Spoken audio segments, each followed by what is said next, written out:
दांत वाली बहू। रंजना कभी ब्रश नहीं करती थी। उसे कितनी बार उसके माँ बाप ने डांटा, लेकिन उसका कोई असर उस पर होता ही नहीं था, जिस कारण से उसके दांत पीले पीले हो जाते हैं शादी के बाद। अरे बहू, वैसे तो तुझ में कोई कमी नहीं है, पर तेरे दांत इतने पीले कैसे हैं बेटा? कैसे मतलब? कोई सर्जरी थोड़ी ना कराई है। वो तो क्या नाम, मैं ब्रश नहीं करती थी तो पीले हो गए। अब क्या करूं? आप कहें तो लाल करवा लूं या फिर काले? यार ये क्या है, क्यों माँ से लड़ रही हो? लड़ रही हूँ? अरे मैं लड़ रही हूँ या ये बोल रही है कि दांत पीले हैं, पीले। अरे तपस्या थोड़ी ना की है इन्हें पीले करने के लिए। बकायदा ब्रश नहीं किया है 20 साल तक, तब जाकर। छी, कैसी बात कर रही हो? ये उस वक्त तो पीले नहीं थे जब हम लोग तुम्हें देखने आए थे। अरे तब साफ करवा लिया होगा डेंटिस्ट के पास जाकर। अब देखो कैसे पीले पीले लग रहे हैं। रंजना सास की तरफ गुस्से से देखती है। फिर शुरू हो गई पीले पीले पीले।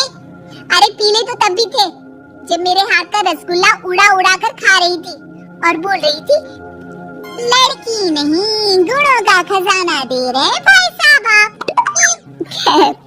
अब वो लोग करते भी तो क्या करते, पीले दांत वाली बहू पल्ले पड़ी थी तो झेलना तो था ही। एक दिन कीर्तन में रंजना गाना गा रही थी। अरे कमला बहन, माँ का द्वार आया तो सब शुद्ध होकर आते हैं, फिर अपनी बहू को ब्रश भी नहीं कराती तुम। दूर से पीले पीले दांत भक्ति में बाधा उत्पन्न कर रहे हैं। अरे कोई 2 साल के बच्चे थोड़ी ना लेकर आई हूँ मैं बहू बनाकर। अच्छी खासी लड़की है, अरे कैसे करवाऊं ब्रश? ये तो उसे खुद करना चाहिए ना। अब माँ बाप तो इसके जैसे तैसे निपटा दिए, ये नहीं सोचा कि सास कैसे संभालेगी। सास बहू को लेकर घर आ जाती है, लेकिन सोच लेती है कि अब इसे लेकर कहीं नहीं जाएगी। अगले रोज बहू कहती है, अरे क्या हो गया, मंदिर नहीं जाना क्या? कीर्तन का वक्त हो रहा है। मेरी मधुर वाणी से कान्हा जी जागते हैं और सोते हैं। आप तो जानती है ना उनकी भक्ति में कितना मन लगता है मेरा। वो क्या है ना, तबीयत ठीक नहीं लग रही है मेरी, आराम करूंगी मैं। तबीयत ठीक नहीं लग रही? अभी तो मिथुन के गाने पर नाच रही थी आप, और अब बोल रही है कि तबीयत ठीक नहीं लग रही। अरे भक्ति में मन लगा लो सासू माँ, ऊपर जाना है, क्या मुंह दिखाओगी आप? हाँ? सास को बहू की बात पर गुस्सा आ जाता है। मैं क्या मुंह दिखाऊंगी, इसकी चिंता तो ना कर, समझी? अपने मुंह की चिंता कर, जो ये पीले पीले दांत लेकर हर जगह पहुंच जाती है। पता है लोग कितना मजाक बनाते हैं। ना जी ना, मैं नहीं जाना कहीं तेरे साथ। तो ये बात है। कोई ना, मत जाओ, मैं अपने कमरे में ही बैठकर भक्ति कर लूंगी। ऊपर वाला दांत थोड़ी ना देखता है, मन देखता है, भावना देखता है। और अरे बस बस, तू सब कुछ दिखा, बस ये सफेद चमकदार दांत ना दिखाना किसी को, है? जा यहाँ से। बहू को सास की बात का कोई फर्क नहीं पड़ता, वो तो जैसी थी वैसी ही रह जाती है।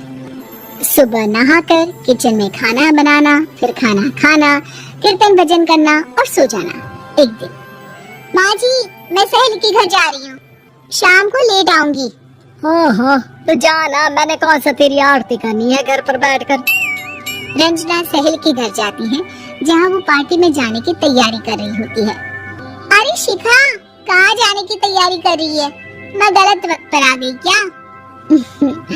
अरे नहीं यार, उल्टा सही वक्त पर आई है।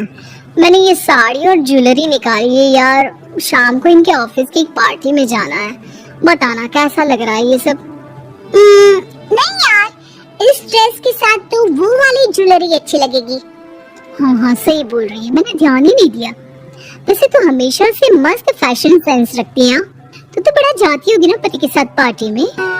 रंजना कुछ नहीं बोलती, बस सोचती है कि यार काश ये बात सही हो जाती, पर मैं क्यों नहीं जाती पार्टी में? क्या इन लोगों की कोई पार्टी होती नहीं होगी? रंजना घर आती है और रात में पति से सवाल करती है, एक बात बताइए, आप मुझे किसी पार्टी में क्यों नहीं ले जाते? क्या आपके यहाँ ऑफिस में पार्टी नहीं होती? पति बेचारा क्या कहता कि दांत पीले हैं तुम्हारे इसलिए। अरे कोई पार्टी होती नहीं हम लोगों के ऑफिस में, तो कहाँ से लेकर जाऊं? और मार्केट, मॉल, कहीं वीकेंड घूमना, कहीं तो। अरे यार, सारे हफ्ते में एक छुट्टी मिलती है, तो सोचता हूँ कि आराम ही कर लूं। क्यों? रंजना मन मार के रह जाती है। पहले कभी सास के साथ मंदिर जाया करती थी, लेकिन वो भी सास ने ले जाना बंद कर दिया। घर बैठी बैठी रंजना बोर हो जाती है। तभी उसे आइडिया आता है और वो मायके जाने का सोचती है। सासू माँ, 2 दिनों के लिए मम्मी के घर जा रही हूँ। अच्छा अच्छा ठीक है, आराम से जा। और हाँ, माँ से कुछ अच्छी आदत सीख कर आना कि कैसे शरीर के हर भाग की तरह दांतों की सफाई भी जरूरी होती है, समझी? शुरू हो गई ना आप? वो लोग आपकी तरह नहीं है कि छोटी छोटी बात का बतंगड़ बना दे। उन लोगों के लिए मैं मायने रखती हूँ, ना कि मेरे पीले पीले दांत। रंजना माँ को बिना बताए उन लोगों को सरप्राइज देती है, लेकिन जैसे ही वो दरवाजे पर पहुँचती है, अंदर देखती है कि घर वाले कहीं जा रहे होते हैं। अब माँ, काश रंजना दीदी के दांतों वाली प्रॉब्लम नहीं होती, तो वो भी हम लोगों के साथ चलती ना बुआ जी की बेटी की शादी में। हाँ बेटा, लेकिन अब उसे कौन समझाए कि उसको उसके पीले दांत नहीं दिखते, लेकिन उसके आसपास के लोगों को कितना एम्बैरेसिंग फील कराते हैं।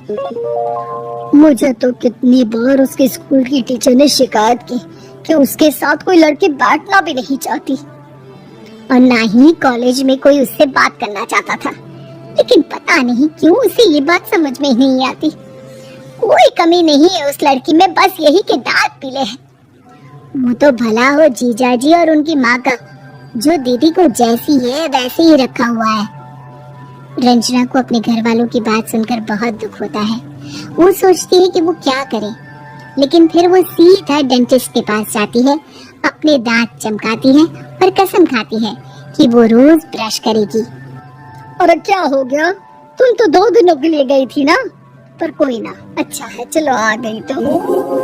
रंजना सास के सामने आकर खड़ी हो जाती है और पूरी स्माइल करती है, उसके चमकदार दांतों को दिखाती हुई।